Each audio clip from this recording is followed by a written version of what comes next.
Have you ever been on a ghost hunt and you're not exactly sure how to protect yourself? Well, I'm going to bring you a couple ways today on how to protect yourself from a ghost.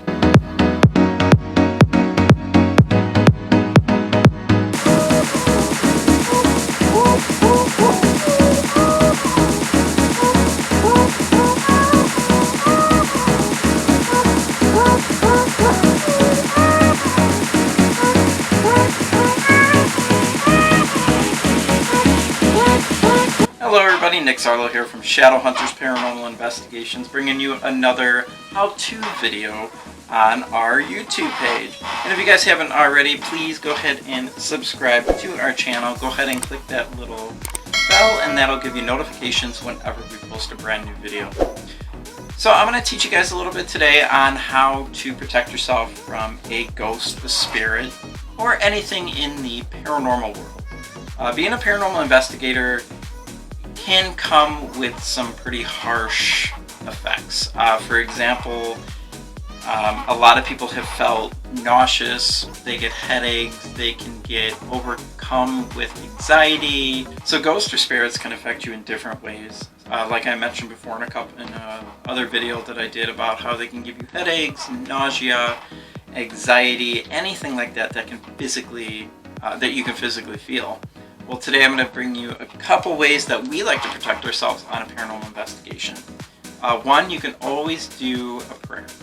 Depending if you're religious or not, but if you are religious, a lot of times people do find comfort in doing the St. Michael prayer or just any type of prayer of protection.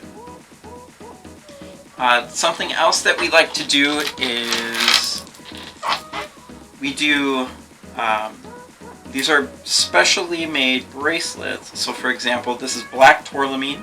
What black tourmaline does is it's a member of the tourmaline family, and it's a protective stone that can repel and block negative energy, which is fantastic for ghost hunting. Or you can actually use black tourmaline also for if you're just feeling run down lately, or somebody you're walking past gives you bad vibes. You can definitely use the black tourmaline for that to kind of help repel away negativity.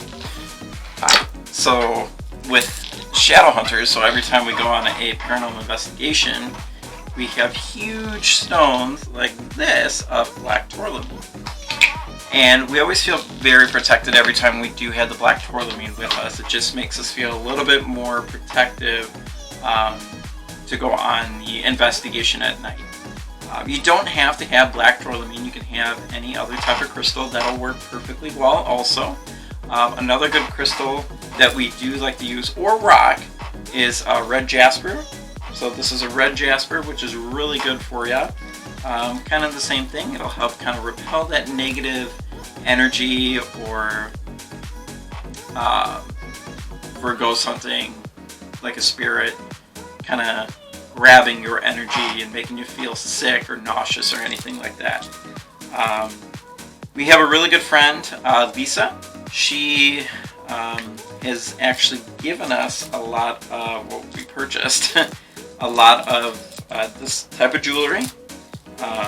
And this is probably one of our favorite ones right here. All this around is all black tourmaline.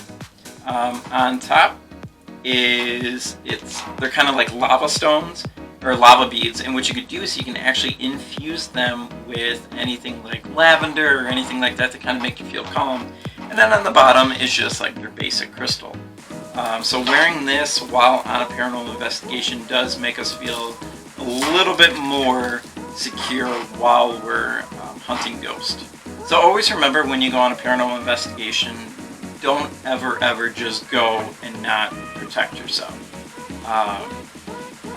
I'll tell you guys a little story. I actually did that. We went to the Coronado Theater in Rockford, and when we went there, it was a huge, gigantic theater, and I did no protection on myself or anything. And we did a spirit box session. And with the spirit box, we decided to do the session in the main theater area where the main stage is. And I asked a total of 3 questions. I said, "Is there anybody here?"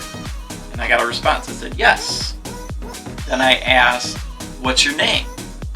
And then I got a response that said Jimmy. And then I asked, how old are you? And then came across the spirit box, 9. That's it. That's all we got the rest of the night. So I was like, oh, well, sounds like I'm communicating with a child spirit. So about 4 years later, we did a spirit box session in my house. And same thing. Is there anybody here? Yes. How old are you? 9. What's your name? Jimmy. So it looks like Jimmy followed me home, and he is still here in my house to this day. My dogs, my past dog that I used to have, Sassy, she used to look constantly up the stairs, just staring. So we're pretty sure that she could see Jimmy up the stairs. A lot of times we'll hear walking down the stairs, like somebody's walking down, or we'll hear footsteps upstairs when we're all downstairs. A really good friend of ours, Lisa Shackleford from Georgia, she actually saw Jimmy. She was out here for an event that we were doing spirits in the spring, and she happened to look up the stairs and she goes, now I see what you're talking about. I see Jimmy. And at first I was like, wait, how? So she went up there. Well, Lisa she's a medium, so she was able to see Jimmy. And she went like this, and Jimmy put his head in her hands, and that was the first time I saw Jimmy. So it was kind of like a little sparkle like around his head. It was really cool, but it was really odd and creepy at the same time because this child spirit is in your house. So yeah, make sure that before you go on any paranormal investigation, or you go on any type of ghost tour or anything like that, always make sure you have some sort of protection with you. What I'm going to do is I'm going to leave a link down below where you can actually find some of this really cool stuff. Like I said, tourmaline, obsidian, quartz, or anything like that. So yeah, and as always guys, please make sure to subscribe to our YouTube channel, like the video, share the video, and I will see you guys next time.